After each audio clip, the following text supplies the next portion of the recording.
咁多位早晨，歡迎咁多位再次翻到嚟真理班浸信會嘅粵語崇拜。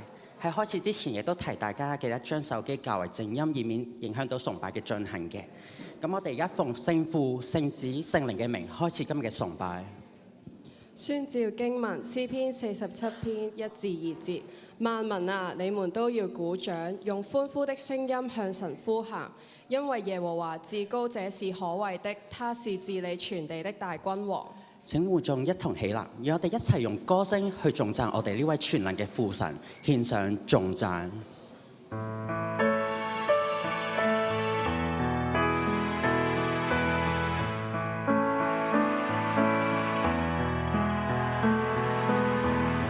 在世間萬有中，哪會有仿似耶穌？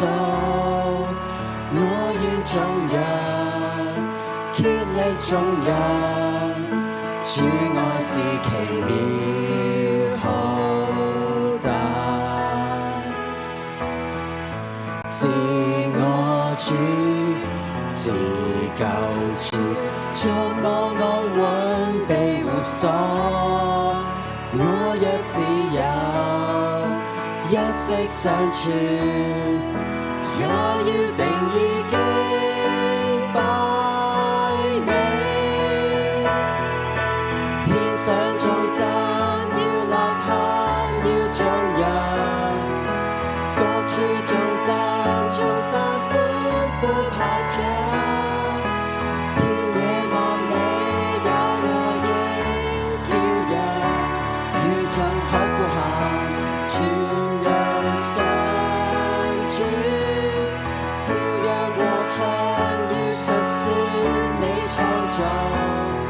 願永愛着你，我這心不變更，這世上永再沒有別人像你。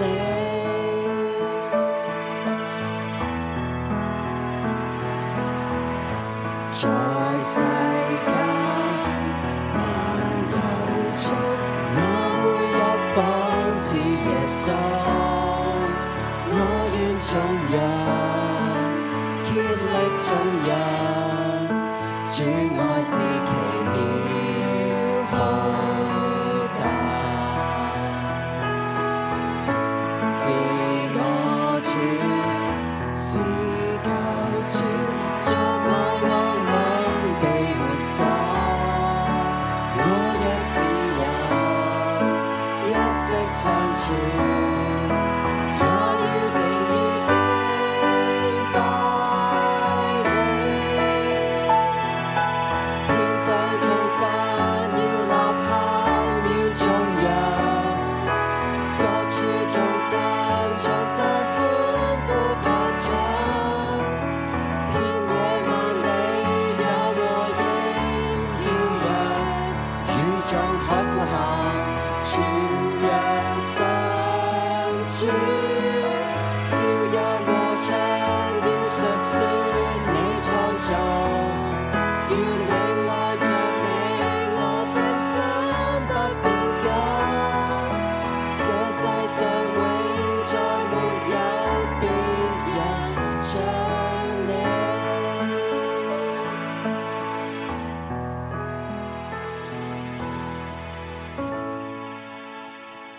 羅馬書11章36節都講到，萬有都是本於他，依靠他，歸於他。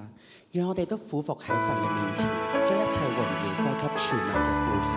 讓我哋同唱聖潔的你。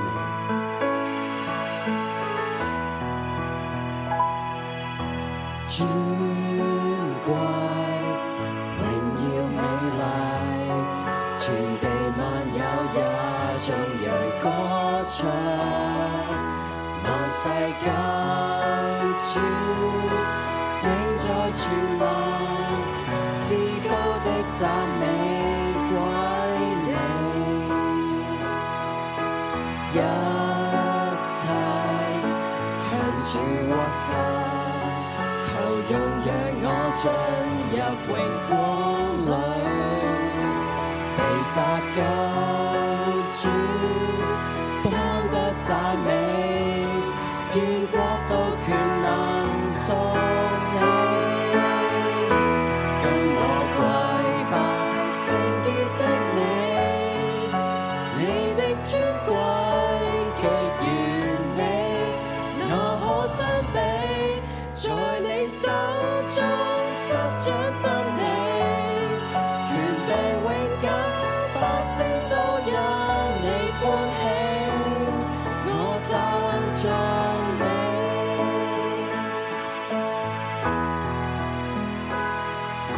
尊貴，榮耀美麗，全地萬有也眾人歌唱，萬世間主永在全能，至高的讚美歸你，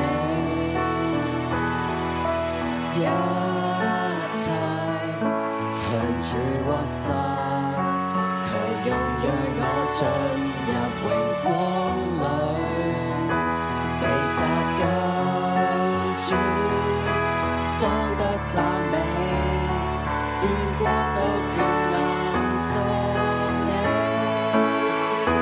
跟我跪拜聖潔的你的尊貴極完美，哪可相比？在你手中執掌真理，權柄永久，百姓都因你歡喜，我讚頌你，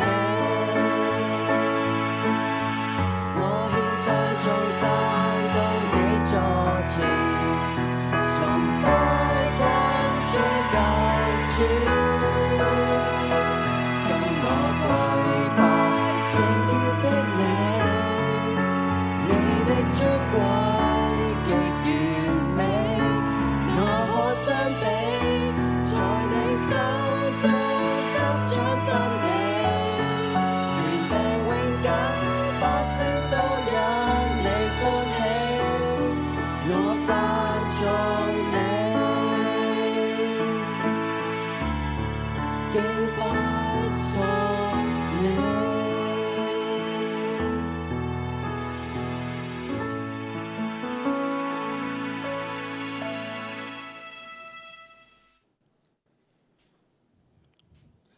因為耶穌無私嘅大愛，甘尊降卑，為我哋釘咗十字架上。因為耶穌，我哋先至可以同神重新建立關係。因為耶穌，我哋先至可以得到呢份寶貴嘅禮物。反觀我哋生命入邊，有冇愛神大於一切？有冇喺平日去歌頌佢呢？讓我哋用歌聲，用我哋恩賜，用我哋生命，為基督作見證，全因基督。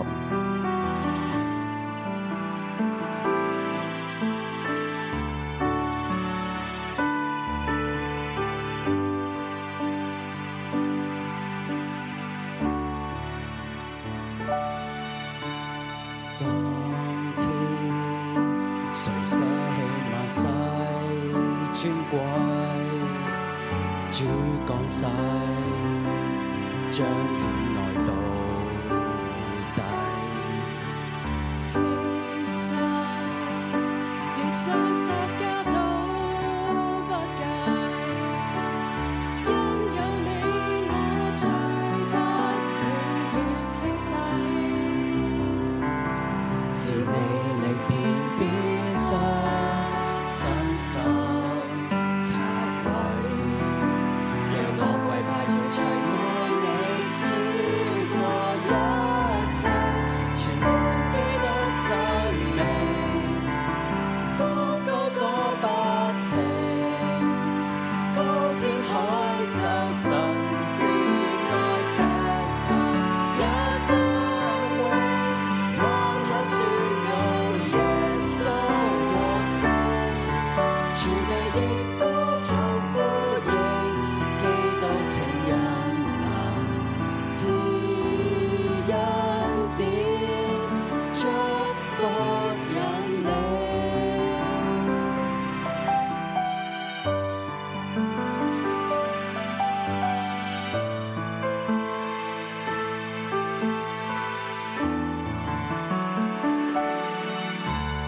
基督從死蔭下已得勝，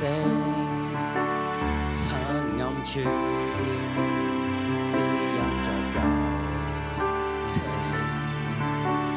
應許神救贖計劃達成，不再讓眼淚嗟嘆與哭聲，用信抬頭盼望天家美世萬眾齊來敬拜，天使響應，全因基督生命，當高歌不停，高天海就神是愛石頭也讚榮，萬口宣告耶穌獲勝，全地熱歌頌呼應基督情恩吧，賜恩典祝福引領，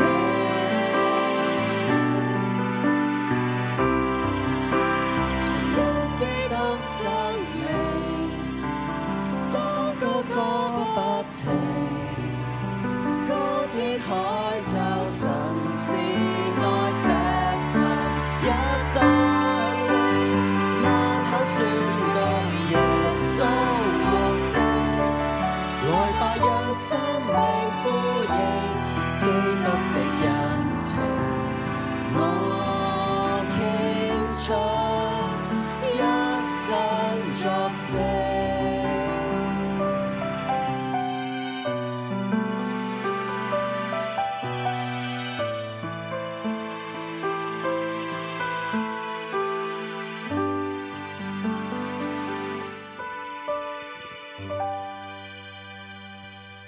會眾我哋一齊禱告。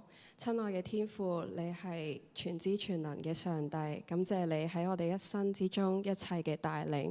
求天父你都使我哋準備我哋嘅心，你打開我哋嘅心靈眼睛，都使我哋喺聽到嘅時候能夠明白你多啲嘅話語。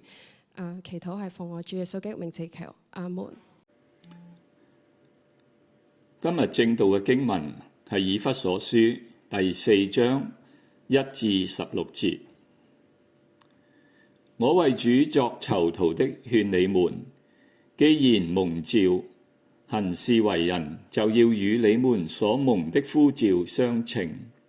凡事要謙虛、溫柔、忍耐，用愛心互相寬容，以和平彼此聯繫，竭力保持聖靈所賜的合一。身體只有一個，聖靈只有一位。正如你們蒙召，是為同有一個指望而蒙召，一主、一信、一洗、一上帝，就是萬人之父，超越萬有之上，貫通萬有，在萬有之中。我們每個人蒙恩，都是照基督所量給每個人的恩賜。所以有話說，他升上高天的時候，擄掠了俘虜，將各樣的恩賜賞給人。既說他升上，豈不是指他曾降到地底下嗎？那降下的，就是高升遠超越諸天之上的，為要充滿萬有。他所賜的有使徒，有先知，有傳福音的，有牧者和教師，為要裝備聖徒，做侍奉的工作，建立基督的身體，直等到我們眾人在信仰上同歸於一，認識上帝的兒子，得以長大成人，達到基督完全長成的身量。這樣，我們不再作小孩子，中了人的詭計和欺騙的法術，被一切邪說之風搖動，飄來飄去。我們反而要用愛心說誠實話，各方面向着基督長進，連於元首基督。靠着他，全身都連接得緊湊，八節各按各職，照着各體的功用彼此相助，使身體漸漸增長，在愛中建立自己。以上係神嘅話語。各位兄弟姐妹，早上好！各位兄弟弟兄姊妹，早上好！我们在这个非常不尋常的情況下，現在在網上聚集在一起崇拜。我哋咧，因為喺呢個颱風嘅情況下咧，我哋第一次咧喺網路上做呢個崇拜。希望主一直在保佑你們，讓你們平安。希望神咧一直都保護我哋每一個人都能夠平安。現在讓我們先一起來做個禱告。現在我哋先一齊開始做一個禱告。我們的天父，我哋嘅天父，我們感謝你。我們雖然有熱帶風暴即將來臨，但是我們還是可以在主裏，在網上聚集在一起崇拜，來向你獻上禱告。我哋好感謝你，雖然咧喺呢個暴風嘅時間裏邊咧，我哋仍然都可以喺網路上嚟到舉行呢個網上嘅崇拜。我們感謝你賜給我們教會以及各方面的 IT 的人才。我哋亦都感謝你咧，俾我哋喺教會裏邊有好多有恩賜嘅 IT 嘅同工。不管我們住在哪裡，我們依然可以聽到你的話語的講解。無論咧我哋去到邊度咧，我哋仍然都可以聽到你話語裏邊嘅展述，得到鼓勵和安慰。讓我哋得到鼓勵同埋安慰。願你和我們同在，讓你與我哋同在。願你的靈在我們中間運行，讓你嘅靈喺我哋嘅中間運行。願我們把我們的注意力專注在我們的主耶穌身上，將我哋嘅注意力咧都專注喺主耶穌基督你嘅身上，安靜在主裡面，安靜喺主裏邊，一起來傾聽你的話語，一齊嚟到靜聽你嘅話語。我們以上禱告是以我們的主耶穌的名義而禱告。我哋以上嘅禱告係奉我哋主耶穌基督嘅聖名祈求。阿門。那麼今天呢，我們是講以弗所書4章1到16節。今日咧，我哋所講嘅正道咧，就係響以弗所書4章1至到16節。那麼我想問大家什麼是教會呢？我想問大家咧，乜嘢係教會啊？提起教會，我們首先是想到是建築物嗎？我哋一提到教會咧，我哋首先就會諗到係一啲嘅建築物。那麼有些教堂的建築是非常宏偉壯觀的，因為咧有好多教堂嘅建築物咧係好宏偉、好壯觀嘅。甚至是世界知名的觀光旅遊勝地，亦都成為一個世界知名嘅觀光旅遊勝地。比如說聖彼得的大教堂，譬如講係聖彼得大教堂。如果大家有機會去意大利的羅馬，一定要去看看這個大教堂。如果大家有機會去旅行，去到意大利嘅羅馬咧，一定要去呢個聖彼得大教堂嗰度參觀下。據說是世界上最大的教堂，佔地23000平方米，可容納6萬人。據說咧，佢係世界上最大嘅教堂，佢佔地有23000嘅平方米，同時可容納超過6萬人。但是教會其實不是一個建築物，但係教會佢唔係一個建築物，也不是一個俱樂部或社交場所，亦都唔係一個俱樂部或者係社交場所，而是由從呼召出來的所有信徒組成的群體，而係由咧從呼召出嚟所有信徒所組成嘅一個群體。以弗所書可以說是使徒保羅名下最偉大的書信之一。以弗所書咧可以講話係保羅名下最偉大嘅一個書卷之一。他清楚地解釋了教會的性質和使命。佢清楚地咧解釋咗教會嗰個性質同埋佢個使命。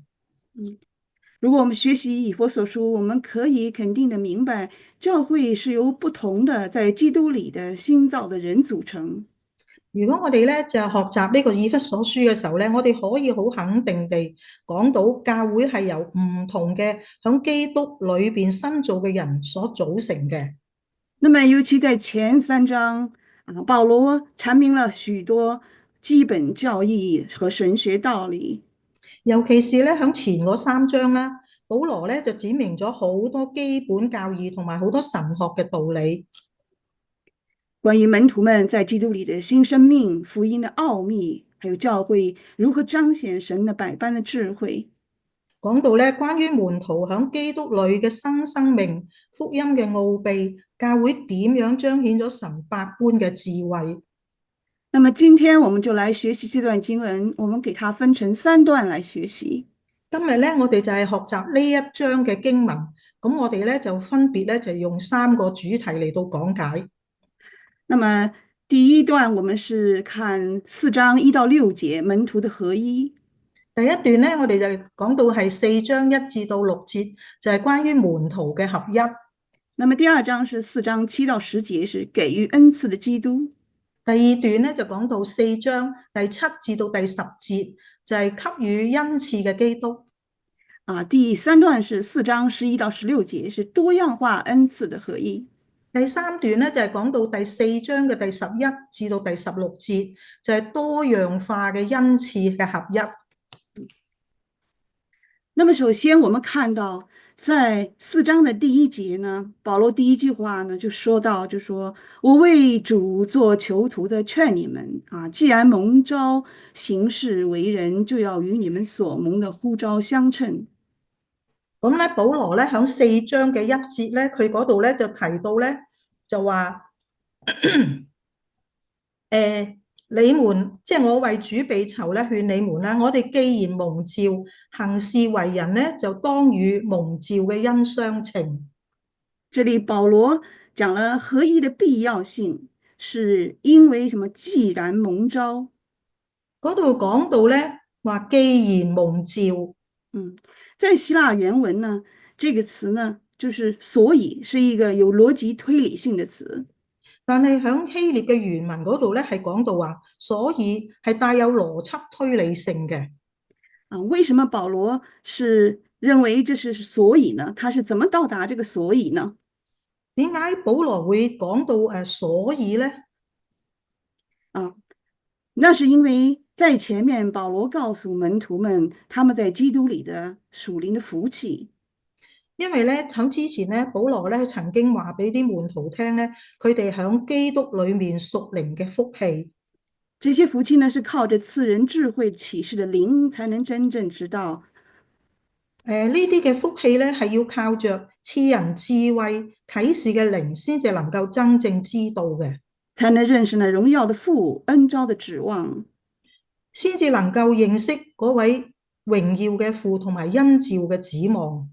聖徒基業豐盛的榮耀，聖徒基業豐盛嘅榮耀，父的浩大的能力，以及基督的至高地位，萬有伏在基督的腳下。父嘅浩大嘅能力，以及基督嘅至高地位，萬有都係伏響基督嘅腳下。然後保羅又向門徒揭示了神的計劃，神的目的如何在人類歷史中通過耶穌基督來實現。然之後咧，佢又向門徒揭示咗神嘅計劃，神嘅目的係點樣響人類嘅歷史之中，透過耶穌基督嚟到實現呢？具體來說，就是神通過耶穌基督在十字架上為罪人而死，然後復活來建造教會。具體嚟講咧，就係話神透過耶穌基督響十字架上為罪人死，然後復活嚟到建造教會。基督是教會的頭，教會是基督的身體。基督咧係教會嘅頭，而教會咧就係基督嘅身體。基督徒因着神豐富的恩典出死入生，與眾聖徒同被建造，成為主的聖殿，成為後嗣，成為一體，同蒙應許。咁基督徒咧就係因着神豐富嘅恩典而出死入生，與眾徒咧同被建造成為主嘅聖殿，同為後嗣，同為一體，同蒙應許。無論是猶太人還是外邦人，無論是華人、白人還是黑人，我們都一同被建造成為主的聖殿。無論咧係猶太人啊，係啲華人啊，或者其他種族嘅人咧，我哋都係一同被建造成為主嘅聖殿嘅。並且神借着教會是天上執政的、掌權的，來知道他百般的智慧，使眾人明白福音的奧秘。並且咧，神係藉着教會使到天上執政嘅、掌權嘅，佢哋嚟知道咧佢神百般嘅智慧咧，係使眾人明白福音嗰個嘅奧秘。在这个基礎上，保羅所以說，既喺呢個然蒙召，咁sorry，喺呢個咁嘅基礎上咧，所以保羅就係咁樣講。既然蒙召，應該清楚地懂得所蒙的是怎樣一個恩召，所以行事為人要與這樣的恩召相稱。門徒咧清楚地懂得咧，佢哋所蒙嘅係乜嘢一樣嘅恩賜咧，所以行事為人咧一定要同呢個恩召係要相稱嘅。在接下來這個2到3節呢，保羅呢就列出了行事為人的一些準則。再接下嚟嘅第2節同埋第3節咧，就講到行事為人嘅準則。第一個是謙虛，第一個就係講到謙虛。那麼在希臘文裡，它的意思是對自己沒有過高的評價，深刻地認識到自己是個得救的罪人，有着謙卑的姿態。咁喺希臘嘅原文嘅意思咧，就係講到咧，係對自己咧係冇過高嘅評價，深刻地認識到自己係一個得救嘅罪人，有住謙卑嘅姿態。那麼第二個是溫和，第二個係溫和，意思就是態度和行為的溫和，與對他人處理方式的嚴厲形成一個鮮明的對比。佢嘅意思咧就係態度同埋行為上嘅溫和，與對其他人嘅處理方式嗰個嚴厲咧，就形成一個嘅對比。那麼第三個呢是忍耐，第三個咧就係忍耐，也就是在面對挑釁或遭受不幸時呢，沒有抱怨，沒有惱怒的保持情緒，沒有惱怒，而是保持情緒平靜的狀態。咁第三個咧就講到忍耐咧，就係話咧，我哋面對着挑釁或者遭受到不幸嘅時候咧，我哋係冇抱怨嘅，我哋係冇惱怒嘅，我哋係好保持情緒上嘅平衡嘅狀態。第四個是寬容，第四個係講到寬容，就是耐心的對待忍受困難的人或者困難的處境，就係要耐心咁樣嚟對待忍耐困難嘅人或者忍耐困難嘅處境。我們這個週末就是一個比較困難的處境。我哋呢個週末咧就係一個比較困難嘅處境啦。讓我們學會耐心的等待，讓我哋咧要學會點樣耐心去等待，信賴我們的主，信靠我哋嘅主。第五個是愛心，第五個係講到愛心。那麼這個愛心是指的無私的捨己的愛。咁呢個愛心咧就係講到係無私嘅，以及係捨己嘅愛。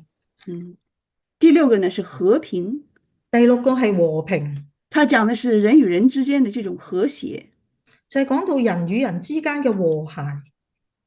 不是爭吵的，唔係爭吵嘅，不是挑撥的，唔係挑撥嘅。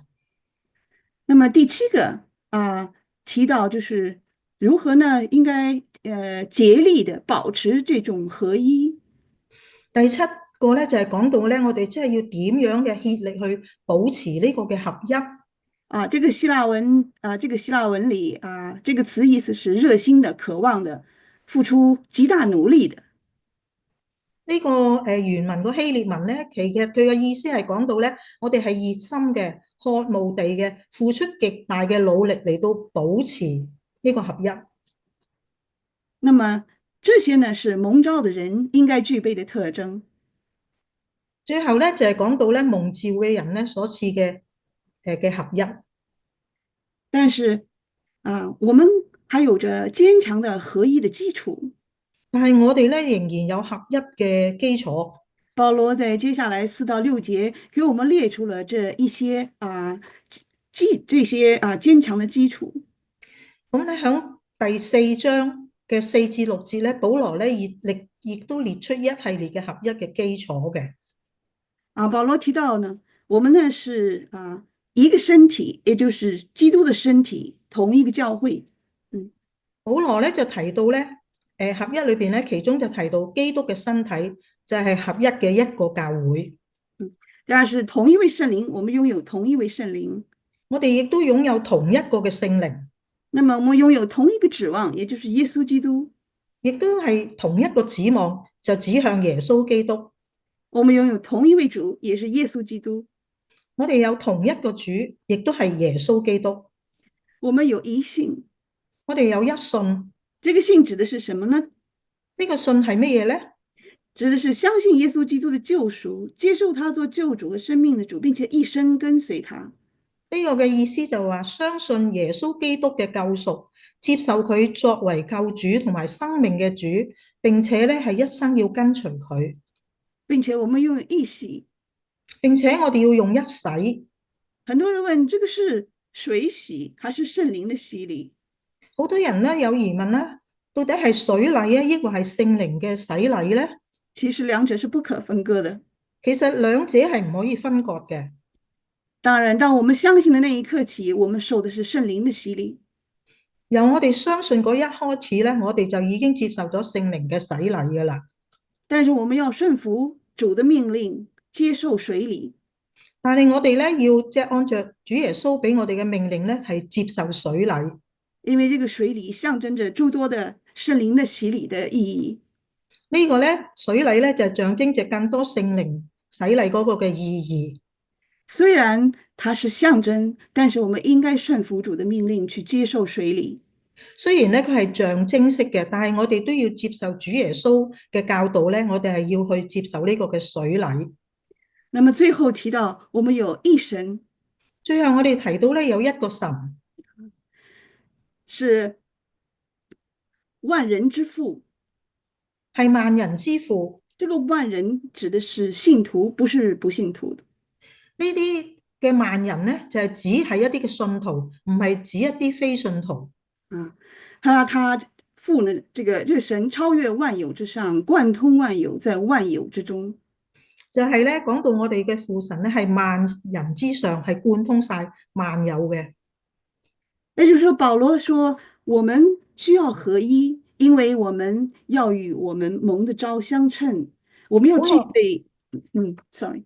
保羅就話我哋要合一，我哋係要以我哋蒙召嘅身份去相稱嘅。在基督裏的新生命的人具有這些剛才說的謙虛、溫和、忍耐、寬容、愛心、和平，並且極力維持合一的特徵。所以咧，我哋作為一個信徒咧，我哋就要有齊晒頭先所講行事為人嘅準則，就例如啦謙虛啦、溫和啦、忍耐啦、寬容、愛心等等。並且我們這合一還有着一個堅實的基礎，就是我們是一個身體、一位聖靈、一個指望、一主、一信、一洗、一神。同埋咧合一咧，我哋亦都係有一個基礎嘅，就係咧一個聖靈啦、一個指望啦、一位主啦、一洗一神。所以這個基礎就這個統合一超越了我們的諸多的分歧與不同。呢個嘅合一咧，就係超過我哋分歧嘅所唔同嘅。那麼接下來這一段呢，是4章7到10節。跟住落嚟咧，我就講到第4章7至到第10節。我們看到保羅說合一呢，其實是神的恩典。呢度講到咧，福音咧其實係神嘅恩典。尤其第7節告訴我們，每一個信徒都從基督那裡得到不同恩賜的恩典。尤其是喺第7節咧嗰度話俾我哋聽咧，每一個信徒咧都從基督嗰度咧得到唔同嘅恩典，如同是量身定做的一樣，給門徒不同的恩賜，可以使用來服務教會。就好似咧專為我哋每一個人度身訂造嘅，使到我哋俾我哋嘅門徒咧係有唔同嘅恩賜咧，讓我哋可以使用呢啲恩賜嚟到服務教會。那麼在接下來第8節呢，保羅引用了詩篇68章18節。咁咧跟住落嚟嘅第8節咧，保羅咧佢就引用到詩篇第68章嘅第18節，並且第9節他提到他身上豈不止他曾降到地底下。咁咧喺特別係響第9節嗰度咧提到咧，佢話佢升上，即係意思咧指基督咧曾經係降到呢個地下嘅。那這些都是什麼意思呢？咁呢啲到底講出嚟係咩意思咧？學者們說荣耀的基督呢，在十字架上击败了所有的执政的、掌权的，升为至高。那么在得胜后呢，赐予基督徒不同的恩赐。保罗看到这个屬靈嘅現實，乃是這句經文嘅實現。保羅咧，其實佢係睇到咧呢個屬靈嗰個嘅現實咧，就係喺呢啲章節裏邊咧就顯現出嚟嘅。佢嗰度咧就提到咧榮耀嘅基督咧就喺十字架上咧擊敗咗所有執政嘅掌權嘅，升為至高，在得勝後賜予基督徒唔同嘅恩賜。呢個就正正佢所展示俾我哋睇嘅。這就好像是腓立比書2章5到11節所說的，亦都好似話腓立比書第2章5至11節嗰度咁樣講。你們當以基督耶穌的心為心，你們當以基督耶穌的心為心。他本有神的形象，卻不堅持自己與神同等。他本有神的形象，卻不堅持自己與神同等。反倒虛己，取了奴僕的形象，成為人的樣式。反倒虛己，取了奴僕的形象，成為人嘅樣式。既有人的樣子，就謙卑自己，存心順服，以至於死，且死在十字架上。既有人嘅樣式，佢就謙卑自己，全心順服，以至於死，且死在十字架上。所以神把他升為至高，又賜給他超乎萬名之上的名。所以神就把他升為至高，又賜給他超乎萬名之上的名，使一切在天上的、地上的和地底下的，因耶穌的名，眾膝都要跪下，使到一切在天上的、地下的和地底下的，因耶穌的名，眾膝都要跪下。眾口都要宣稱耶穌基督是主，歸榮耀給父神。眾口都要宣認耶穌基督是主，歸榮耀給父神。我們看到耶穌基督的至高的地位，我哋可以睇到咧耶穌基督至高嘅地位。我們在屬靈的恩賜，就是他的恩典，得勝後的恩典。我哋睇到咧屬靈個恩賜咧，其實就係我哋得着從神而嚟嘅恩典。那麼第10節講到那降下的就是高升，超越諸天之上的，為要充滿萬有。咁啊，你睇到咧佢第4節嗰度咧，佢就講到咧嗰個嘅升高咧係對不起，再重複一遍。It's the 第10節，第10節呢就第10節Yeah. 然之後咧就講到第10節咧，佢嗰度就話咧，那降低嘅就係遠勝諸天之上，並且充滿萬有嘅。那麼它指的就是在以弗所書1章10節說的基督呢使天上地下一切所有的都在基督裡面同歸於一。所以咧呢度就係講到咧，就係好似第10節所講啦，所以天上地下嘅所有一切咧都同歸於一。我們看到這一段告訴我們，得勝的基督是給我們恩賜的基督。喺呢度咧，我哋睇到咧，得勝嘅基督咧就係俾我哋恩賜嘅基督。他超越諸天之上，他充滿萬有。他超越諸天之上，佢係充滿萬有嘅。那麼接下來第3段呢，是4章11到16節。跟住落嚟咧，就睇到咧第4章嘅11至到第16節。他講的是多樣化恩賜的合一。佢睇到咧多樣化恩賜嘅合一。合一呢並不代表單一。合一咧唔係代表單一。不是說門徒如同經過工廠大規模的製造，都是一個模子造出來的。唔係話咧啲門徒咧就好似經過一個工廠大規模咁樣製造出嚟嘅。恰恰相反，基督的恩賜是多樣化的。啱啱相反咧，基督嘅恩賜咧係多樣化嘅。那麼11節就列出了充滿萬有的基督賜給教會的。第11節咧就係講到咧話充滿萬有嘅基督咧係賜給教會嘅有。他說有使徒，有先知，有傳福音的，有牧者和教師。咁咧就係有使徒啦，有先知，有傳福音嘅，有牧者同埋教師。这里并不是一个全面的清单，而是呢度咧唔係举例，講係一個全面嘅清單，而是举例说明这个恩赐有多種。而係咧話俾我哋聽咧，其實恩賜咧係有好多種，也有基督赐给教会不同的人才，就係因為基督佢賜俾教會有唔同嘅人才。这就好像是在哥林多前书有类似的话。咁咧，我哋如果睇下哥林多前書第12章咧，亦都有同樣嘅話語。说恩赐有許多種，卻是同一位聖靈所賜的。恩賜咧又有好多種，卻是同一位聖靈所賜嘅。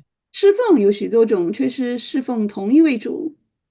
侍奉有許多種，卻是侍奉同一位主。工作有許多種，卻是同一位神在萬人中運行萬事。工作咧亦都有許多種，卻是同一位神在萬人中運行萬事。聖靈彰顯在個人身上，是要使人得益處。聖靈咧彰顯喺各人身上，是要使人得益處。那麼我們可能想知道，是不是我們現在還有使徒先知呢？咁我哋係咪真係想知道，到底而家係咪仲有使徒同埋先知呢？我可以明確地告訴你們，我們現在已經沒有使徒先知了。我可以明確咁話俾你聽，我哋而家已經冇咗使徒同埋先知啦。雖然有的教會還有這種稱呼的人，但是我們認為那是不符合聖經原則的。雖然咧有一啲嘅教會仍然係有啲人參和喺呢啲嘅當中，但係我哋認為咧，咁呢啲咧係唔符合聖經嘅教導。如果他們真的是使徒先知，那我們就要把他們說的話再加到聖經中了。如果佢哋真係使徒或者係先知嘅話咧，咁佢哋所講嘅嘢咧，咪可以加入去聖經之中咯。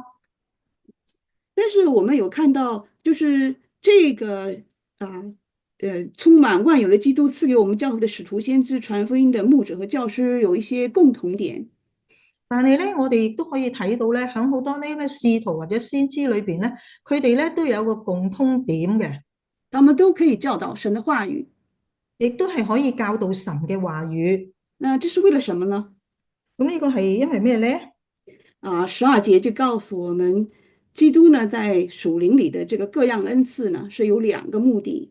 喺第12節咧，就話俾我哋聽咧，基督喺屬靈裏邊咧，各樣嘅恩賜咧係有2個嘅目的嘅。雖然和合本或者是和合本修訂版的翻譯看上去像是有3個目的。雖然咧和合本或者和修本咧，佢哋翻譯裏邊咧就話有3個嘅目的，但是從希臘語法上來講，這句話應該是2個目的。但係咧，如果喺佢嘅寫作嘅語法嗰度嚟睇到咧，呢一個係講到只係有2個嘅目的。一個就是為要裝備聖徒做侍奉的工作，第一個就係話要裝備聖徒從事教會嘅各項工作，然後最終的目的是建立基督的身體，而最終嘅目的咧就係為咗建立基督嘅身體。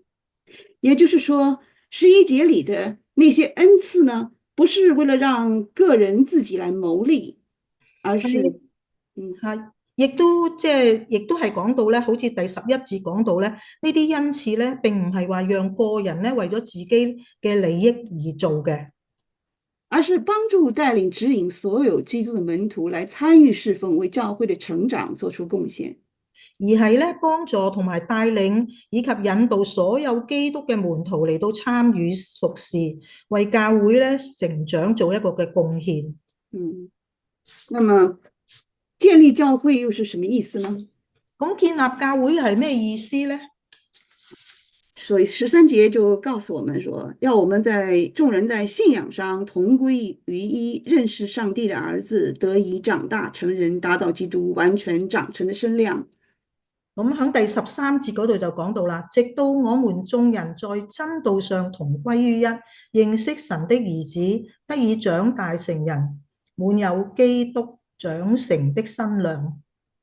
那麼這個信仰在原文裡是指的是也就是真道的意思。喺呢度咧就係講到原文裏邊就係講到係一個真道嘅意思。那我們可以說，這是要做所有的門徒在真道上合一，在對神的兒子的認識上合一。呢度咧原文翻出嚟，可能應該就係咁樣講嘅，話所有嘅門徒咧係喺真道上嘅合一，在對神嘅兒子認識上合一。當門徒越來越明白、懂得、認識真道和信靠耶穌基督，就越來越在基督裏成長。當啲門徒咧越嚟越明白、懂得同埋認識真道，以及信靠耶穌基督，佢哋就會越嚟越喺基督裏邊成長。那我們就成為一個成熟的教會，與基督教會的頭相稱。咁我哋就能夠成為一個成熟嘅教會，與基督教會嘅頭相稱。但是教會的成熟呢，也需要每一個門徒個人去追求屬靈的成長和成熟。但係咧，教會嘅成熟咧，係需要每一個門徒個人嘅追求屬靈嗰個成長同埋成熟。所以14節提到說，這樣我們不再做小孩子，中了人的詭計和欺騙的法術。所以咧，喺第14節咧就講到咧，我哋咧唔要再作小孩，中了人的詭計同埋欺騙嘅法術。因為成熟的門徒呢，就沒有小孩子的幼稚和無知，不會像小孩子一樣容易上當受騙。因為咧，成熟嘅門徒咧，佢就冇咗小孩子嗰個嘅幼稚同埋無知，就唔會好似小孩子一樣咁容易上當同埋受騙，被不符合聖經道理的言論所左右，沒有辨別能力，盲目的會跟隨異端邪說，亦都唔會被咧唔符合聖經道理嘅言論左右，係冇咗呢個辨別嘅能力，盲目地去跟隨異端邪說。而當我們追求個人屬靈的成長和成熟，我們就能越來越認識什麼是真道。讓我哋咧去追求屬靈上邊嘅成長咧，我哋就會越嚟越認識神嗰個嘅真道。然後15節告訴我們反而要用愛心說誠實話。我哋響到第15節亦都睇到咧，我哋唯有用愛心說誠實話。那麼這個誠實話呢，其實在希臘文的意思，也就是宣揚，那個動詞是宣揚真理的意思。咁咧，響呢個愛心說誠實話咧，響希臘原文咧，佢個意思咧就話要宣揚真理嘅意思，也就是福音，亦都就係福音。也就是說，我們要用愛心來傳揚福音。呢個意思就係話，我哋要用愛心去傳揚福音。那這樣我們才得以在各方面在元首基督裏成長，成為一個成熟的教會。咁樣咧，我哋先至能夠可以喺各方面，在元首基督裏邊成長，成為一個成熟嘅教會。那麼16節就告訴我們，基督的身體教會是得依靠着基督才能成長。咁咧，第16節咧就講到基督嘅身體教會咧，係需要依靠基督先至能夠成長嘅。各個部分靠着基督和諧的連接運作，相互支持，成為合一的，在愛中建立的教會。就係響咧各個嘅部分咧，靠着基督和諧地連接運作，互相支持，成為合一嘅，在愛中建立嘅教會。那麼學完了4章1到16節，我們相信我們有很多的屬靈的得到。就喺呢個以弗所書嘅4章1至到16節咧，我哋真係學到好多屬靈嗰個嘅教導。雖然我們會有分歧不同的意見，雖然咧我哋都會有分歧或者唔同嘅意見，但是我們需要牢記，我們同是基督的身體。但係咧我哋要牢記着咧，我哋同時係基督嘅身體，同有一位聖靈，一個指望，一主，一洗，一神。同有一位聖靈，一個指望，一主，一洗，一神。我們合一的基礎超過我們的分歧。我哋合一嘅基礎咧係超越咗我哋嘅分歧。那麼只有每一位門徒去追求屬靈的成長，只有咧我哋每一個門徒去追求屬靈嘅成長，去通過學習聖經來認識、思考、懂得明白耶穌基督，去透過咧學習聖經嚟到認識、思考、懂得同埋明白耶穌基督，他的救恩，佢嘅救恩，在真道上成長，喺真道上成長，帶着愛心來宣揚福音，帶住愛心嚟到宣揚福音，我們的教會才能更成熟。我哋咁樣教會先至能夠成熟。我們所擁有的恩典呢，是來自於基督的恩典。我哋所擁有嘅恩典呢，係嚟自基督嘅恩典。所以，我們當用我們屬靈的恩賜來熱心侍奉。所以咧，我哋應當咧用我哋屬靈嘅恩賜嚟到熱心侍奉，建立教會，建立教會。這樣我們的教會越來越會成長，我們自己也會更加成熟。咁樣嘅話咧，我哋嘅教會就會越嚟越成長，而我哋自己咧亦都會成長，脫離我們的無知和幼稚，在基督裏變得更堅定。我哋就會脫離我哋嘅無知同埋幼稚，喺基督裏邊咧就變得更加堅定。但是我們得記住，我們的救贖、我們的新生命、我們教會的成熟，都靠着元首基督。但係我哋咧就要切切嘅記住啦，我哋嘅救贖、新生命、教會嘅成熟，都係要靠住我哋元首基督嘅。所以，讓我們追求在基督裏的合一。所以咧，讓我哋一齊嚟到追求喺基督裏邊嘅合一。行事為人與我們在基督裏的新生命相稱。我哋嘅行事為人咧，與我哋喺基督裏嘅新生命係相稱嘅。熱心侍奉，參與教會的各項事工。要熱心侍奉，參與教會嘅各項事工。那這樣我們一起才能更懂得和更深的經歷基督的長闊高深的愛。咁樣咧，我哋先至能夠一齊嚟到更加懂得同埋更深嘅認識基督嘅長闊高深嘅愛。讓我們一起來禱告。讓我哋一齊嚟到做一個禱告。我們的天父，我們感謝你賜給我們以弗所書。親愛嘅天父，我哋感謝你咧，賜俾我哋呢卷以弗所書。感謝你，我們能在一起今天學習4章1到16節。讓我哋咧一齊啦，能夠可以學習第4章1至到第16節。讓我們看到我們在基督裏有必要追求合一。讓我哋咧即係學習到喺基督裏邊咧，我哋必須要有呢個合一。我們有着堅實的合一的基礎。我哋要有堅持合一嘅基礎。我們應該追求在真道上成長。我哋亦都要追求喺真道上嘅成長。積極的、熱心的參與各項事工，以至咧我哋要有熱心嘅去參與各項嘅事工。學習你的話語，學習你嘅話語，信實的跟隨你，專心咁跟隨你。願你在我們今後的日子，靠着你聖靈的大能改變我們。願你咧喺我哋今後嘅日子咧，靠着你聖靈嘅大能嚟到改變我哋，讓我們變得越來越像你的兒子耶穌基督。讓我哋咧變得越嚟越像主耶穌基督，信實的一步一步的跟隨你，真誠嘅一步一步咁去跟隨你，在基督裏極力的保持合一。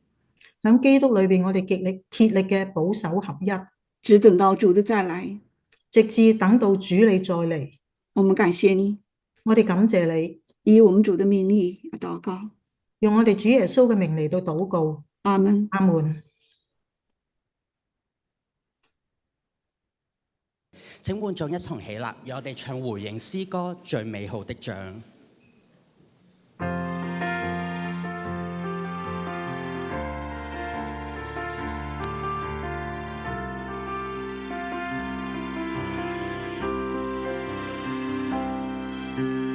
過去困於幽暗裏，難以解開這捆綁，痛苦中掙扎，無法為基督作光，懇請救主改變我，能對你重燃渴望，求你助我洗脫看重，憑上帝話語可得勝，我立志每天傳達主所賜全副軍裝。今天決意跟主的足印，不管試探像惡臨近，哪懼怕四周多黑暗，一生到至死忠心。因主我要盡力地傳揚，彰顯你愛，令大地明亮。願窮盡力氣高聲唱，忠心打那最美好的仗。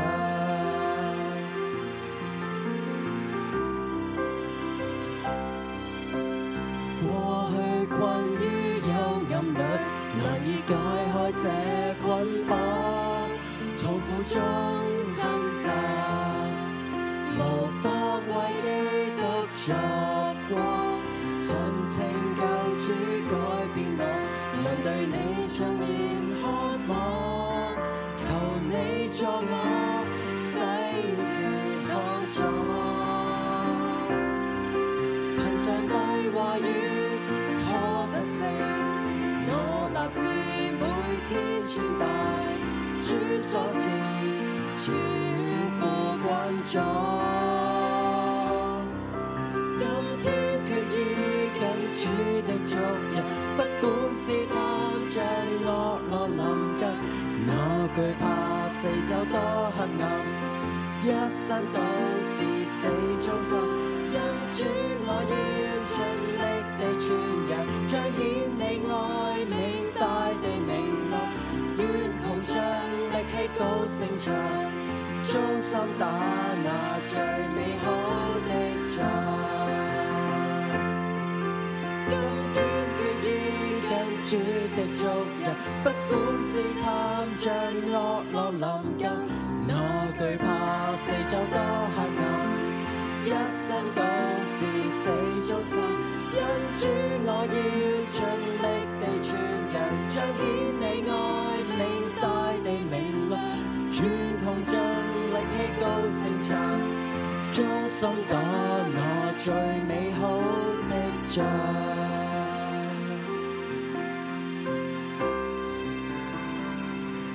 會眾請坐。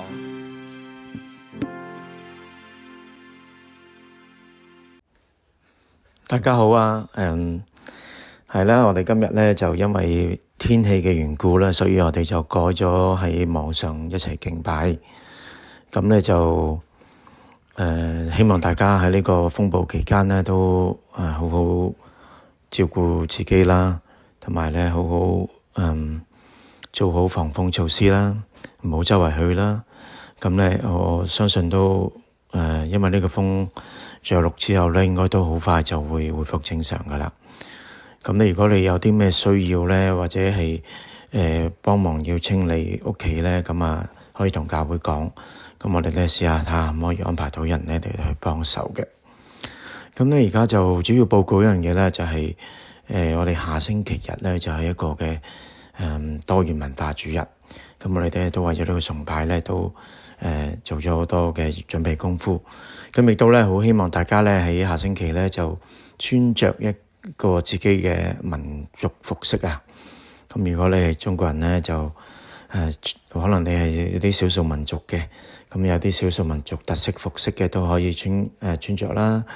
又或者你係有啲特別嘅唐裝衫啊，或者旗袍啊，咁都可以咧用呢個機會咧嚟到去向即係俾大家知道啊，大家其實喺一個唔同嘅文化當中一齊去蒙主呼召，一齊去敬拜神。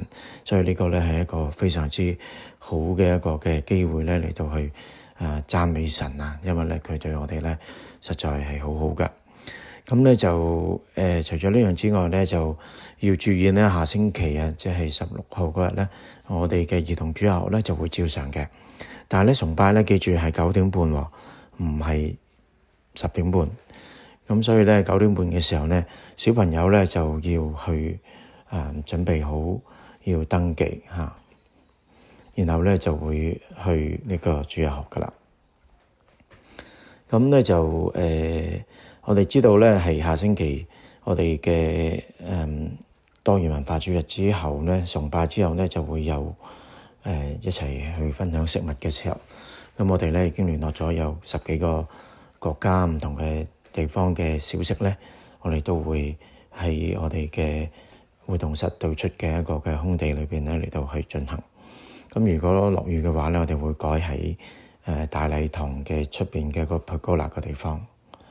咁希望大家咧就好好準備自己嘅心啦，嚟到去崇拜啦，亦都喺呢個崇拜當中可以去認識其他係啊，仲有其他嘅報告咧，就係我哋嚟緊咧就係呢一個嘅3月22號咧，就有呢一個 World Focus Team 我哋嘅宣教團隊嘅一個嘅早餐。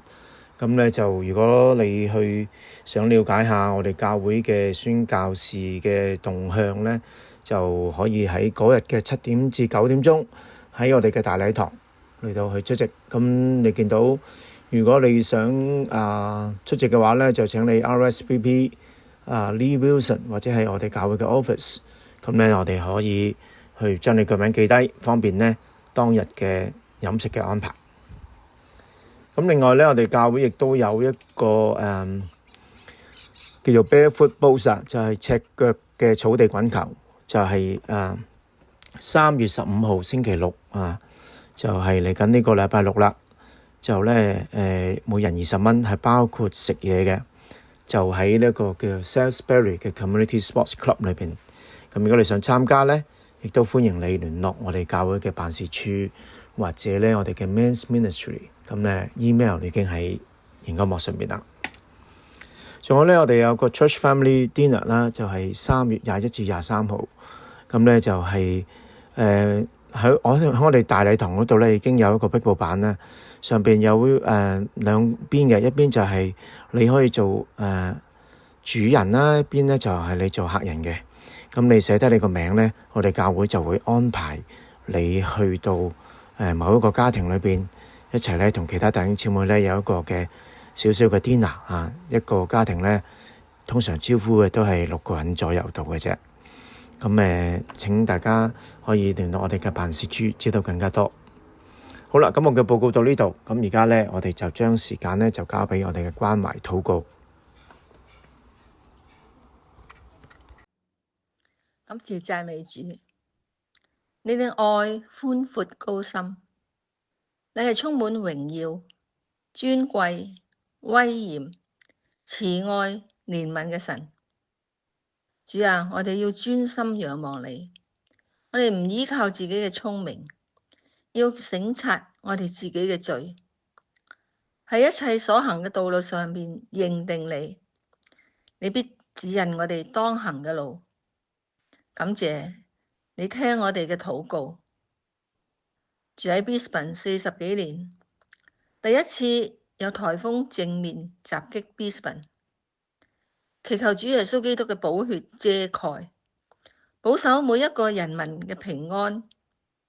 求主保守呢個風暴只帶嚟雨水，落喺有需要嘅地方，災害損失減到最低。只有你能賜我哋有智慧同埋平安去面對呢個風暴。主啊，我哋一切所有嘅都係從你而嚟，從你所賜。我哋願意甘心樂意嘅將從你而嚟嘅獻俾你。求主讓行政人員有智慧嘅去使用呢啲金錢，用喺你嘅聖工上邊。為咗教會下周嘅多元文化聯合崇拜禱告，求神賜當日有好嘅天氣。雖然我哋膚色唔同，語言唔同，來自唔同嘅地方，但係我哋都係基督身上嘅肢體，彼此配搭。求主讓整個崇拜過程順利，俾我哋一齊為神嘅救恩讚美你。為咗教會尋找牧者禱告，特別係主任牧師，求神幫助委員會，佢哋有洞察力，有神嘅靈喺佢哋中間，使佢哋嘅僕人按神嘅時間嚟牧養教會。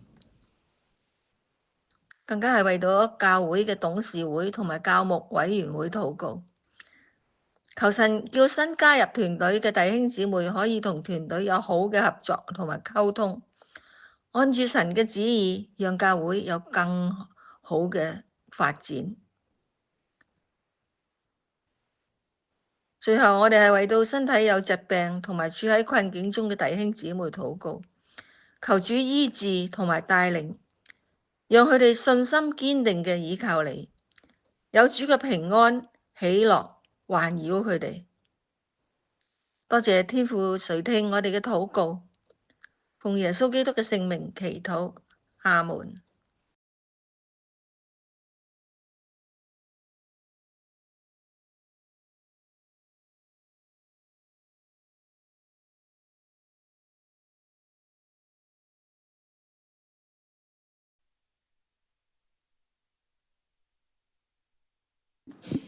我哋一齊站立啊！我哋用主禱文，誠心嘅將呢個禱文交俾上帝。我們在天上的父，願人都尊你的名為聖，願你的國降臨，願你的旨意行在地上，如同行在天上。我們日用的飲食，今日賜給我們，免我們的債，如同我們免了人的債，不叫我們遇見試探，救我們脫離兇惡。因為國度、權柄、榮耀全是你的，直到永遠。阿門。我哋同唱三一頌。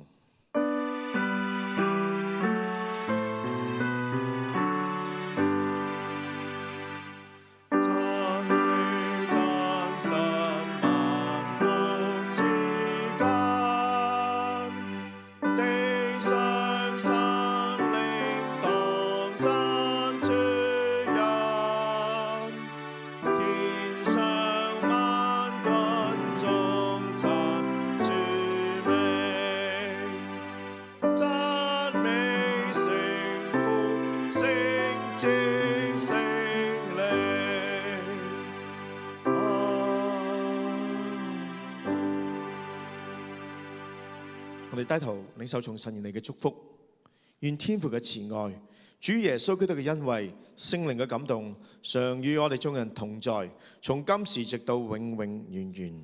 阿門。